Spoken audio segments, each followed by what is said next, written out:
The lock at Geldeston is a unique spot, steeped in history. Records show it was in operation as early as 1670, a key stopping point along the River Waveney back in the days when rivers, not roads, were used to transport goods from the coast inland. Cargo continued to pass through here for more than 250 years, until the lock closed in 1934.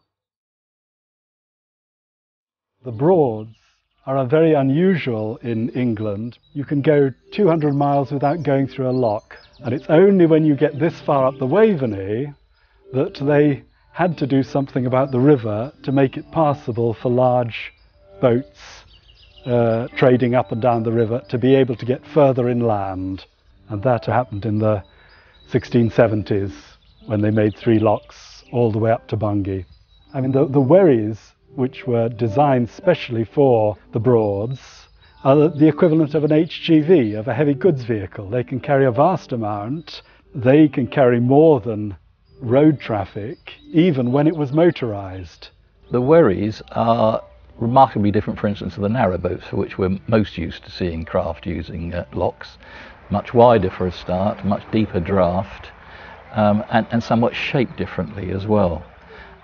Very expensive business making a lock, and also a huge volume of water used either to empty or to fill. So the most economical way of doing it was to get 2 craft in at once.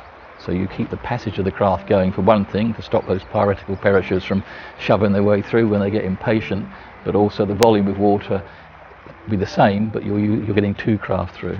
My father came in 1912, and he was a maltster, and the wherries used to come down twice a week, probably once a week, full of barley or malt, you know. And in 1920, that was Watney Come and Read then, and they bought it, and they had the rights of for the wherries to come down, and they used to repair the locks and the little things in the summertime. They used to finish malting about May, I think it was, until September, and he used to do all the odd jobs, and if anything wasn't mended, he used to mend it. You see the locks all wood, aren't they? Well, if one of the uprights was a bit rotten, he'd cut that out and put a new piece in, so that held back the water. That's the main reason, to hold the water back, wasn't it? Strictly speaking, this is Shipmeadow Lock, and so in Geldeston we became an industrial village. At its peak, I think 7 maltings and a brewery which supplied 30 pubs up and down the valley, up to Southwold, including some in Norwich, the 9 Bells, and great stores for coal and for salt. She was originally built in 1898 for a maltster and general dealer based at Bungay. So she would have been up and down through there quite a lot, carrying barley and wheat one way, and probably barrels of beer and the like the other, and spent hops as well, taking those to farmers' fields to build manure heaps and the like. At the back, that had a little cubby hole with a stove in, with 2 bunks.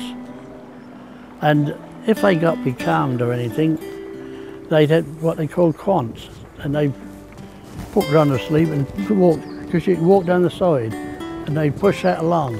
Wherrymen tended to want to push on the whole time, so they got paid by the trip, not by the hour.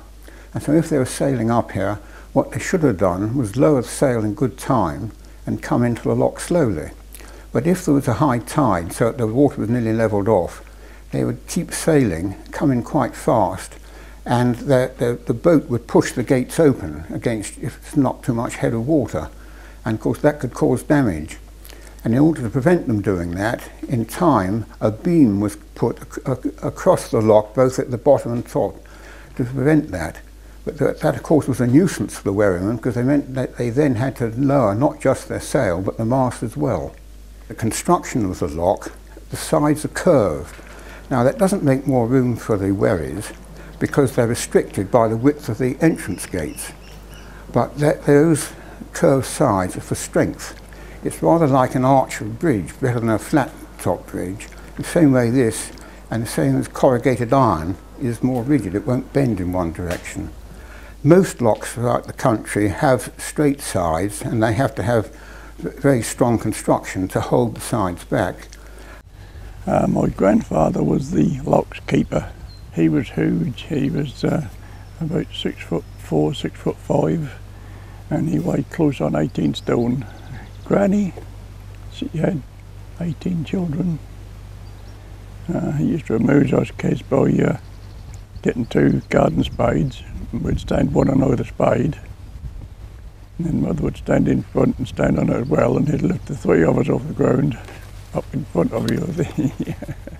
Well, the stories of Legion, of course, of Wherrymen drinking and having a jolly good time at all the pubs. I mean, there were far more pubs around then than there are now, of course. That was a small pub as such. That wasn't a proper pub. Drink was served, which was mainly very mild beer from the what was the sitting room table. There was a few barrels of beer in the background, which the Wherrymen used to, when they pulled up here, they would go in and have a few beers. And Wherrymen worked hard and tend to play hard as well. So, you know, lots of talks of fights over some kind of incident that happened on the way up the river, or somebody pinched somebody's water, you know, all that kind of thing. Lots of rivalry. So they were hard men, but their women were fairly doughty as well. And there's quite a few tales of the Wherryman so sloshed that he couldn't take control of his boat, and the women would carry him back on board and take charge of the boat and sail it off herself. Well, as I understand it, the lock came first. It was a private navigation. This building was a lockkeeper's cottage. He was taking tolls. It was a natural bottleneck on the river. It was just a natural progression to start selling refreshments to people, and I think it was in the 1720s it was granted a public house licence in the old style where a house was licensed to sell to the public. And it's, you know, so we're talking nearly 300 years of the history of a pub. I still get people coming in saying, did you know Susan Ellis? I remember Susan Ellis. She was a particular character just because of the longevity of her stay here and her tenure here. And what I will say is I must take my hat off to the old girl to survive the winter she did down here with a gas lamp and an open fire when I've got the benefits of electricity, gas, diesel heating. She must have been a tough old bird indeed. I mean, gosh, Susan, the stories she had. Actually, one night she said she had a knock on the door and it was the policeman to say that there was a van floating in the river with a little dog on. And so Susan, in her way, she said, well, I didn't know what they were talking about. And I went into the woodshed later that night and there was 2 bodies laying, and the police had left the bodies in my woodshed, which is perfectly true. And she was a tough, tough cookie. She had previously been housekeeper to the previous landlord, whom she always referred to as Grumpy. We never knew what his real name was, but Susan ran it in her own way, and she had strict rules. When you bought a round of drinks, you didn't pay for them. She kept your score till the end of the evening and then added it up. And I remember that evening when it was getting dark, she came in with 2 candles, said we'd better have some power on. And then at closing time she came in, clapped her hands, said amen, and that was it. Everyone's score was added up. We went away quietly, no arguing. She was an Irish lady and she was very to herself, and if the pub flooded and, well, the police came down once to get her out and she wouldn't go. She said, I haven't put my red blanket out and I'm not ready to leave. And she wouldn't. And people used to bring her water and everything down here. My father worked on a farm in Geldeston, and when dinner time come, the horseman said, should we go in the locks and have a pint? So they did. And in them days, there was no electricity, and the only light down the cellar would be a candle. If you wanted a pint, you had to take the glass and go down the steps and draw the pint and then bring it up back up the stairs, which is what they did. And Charlie that was the horseman. He was a great beer drinker, and he could tip up a pint and it would run straight down. And he did this with this pint, and he had something in his mouth when he finished. And so he rolled it round his mouth a couple of times and spit it out on the floor, and it was a great big slug. But there was no bar in here. She used to go out the back and get whatever was needed. I don't know of any other pub that's like it. But we used to do swimming and everything down here. One woman who used to come down there with her 2 sons when they were quite young, and she thought she would teach them to swim. And she stood in the river and with the water up to her chest, and she had the most enormous chest. And my youngest brother, he learned to swim when he was about 4, but he couldn't. He thought he could make it across, and he realised he wasn't going to make it.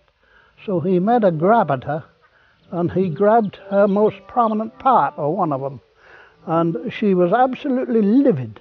And so she grabbed hold of him and slapped him and threw him out on the bank. Well, he was crying, and there were several of us boys there, and we thought, well, we aren't going to put up with that.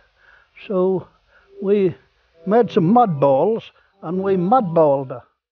So she looked even less attractive after that than she did before. For some funny reason, I never saw her come there again. It's not a community pub in terms of, you know, an estate corner local where everybody goes to, but here everybody from all walks of life uses the pub. It's a scattered, diverse rural community, but whether they're going to pop in for a pint, show it off to visitors, have a family wedding, family birthday, this is the venue that they come to. You've got to remember, it's only in the last 30 years, as I understand it, there's been some kind of track, such as it is, down to the pub, and people had to either walk some way across the marshes, across footpaths, or arrive by river. Well, Grumpy had that old motor car which I got at home, and the brewery's never delivered. He used to go down to the railway station and collect the beer and bring it up himself. You see, the brewers had never come down here. They wouldn't, not in those days, they wouldn't send a big lorry down here because the road was terrible. And also the road used to flood at every tide. It's been built up now, so you'd have about a foot of water to go through. He used to go down there and get the beer in the back of his car.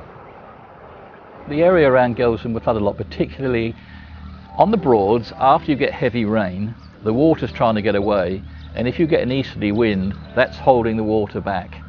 And particularly up in the higher reaches of the rivers, you get floods. And at Geldeston, it would flood deep enough around the lock for the wherrymen to think, hey, up, we can make some time here. And they missed the lock out altogether and sail across the fields. Must have been quite a remarkable sight, I thought. You need to regulate the water if you're moving big cargo carrying boats up and down.